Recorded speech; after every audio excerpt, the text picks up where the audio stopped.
Hola, buenos días. Nos encontramos con Carmen Arroyo, vicepresidenta del Hogar del Extremeño en Barcelona. Y bueno, Carmen, pues ¿por qué no te presentas? Bueno, pues soy Carmen Arroyo y he nacido en Navalvillar de Pela, provincia de Badajoz. Vale, ¿cuál fue el proceso de migración que tuviste? Pues que fui a Barcelona a pasar con mi hermana un mes de vacaciones y me gustó y tenía en mente que quería independizarme y fue una forma de quedarme ya allí. ¿Qué es lo que te llevas cada vez que vienes al pueblo?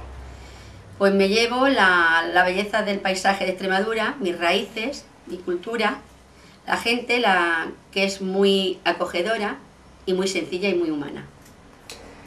La siguiente pregunta obligada, ¿qué es lo que más echas de menos de tu pueblo, de tu tierra?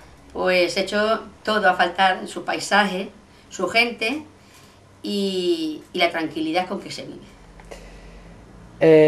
Desde fuera de Extremadura, ¿cómo se ve realmente Extremadura?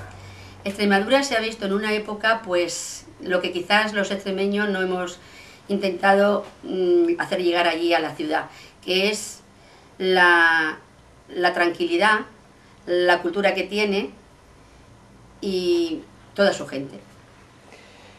Eh, ¿Qué aportáis desde el Hogar del Extremeño de Barcelona? ¿Qué aportáis a Extremadura? Pues aportamos que se conozca la Extremadura como es, con toda su gente, con todo su paisaje y su cultura.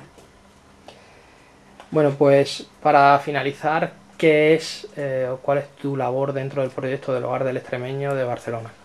Yo hace 2 años entré como vocal de cultura y en este año ha habido una nueva junta directiva y me han elegido vicepresidenta del Hogar Extremeño. Pues muchísimas gracias, Carmen, ha sido Vale, un placer y hasta la próxima. vale, gracias.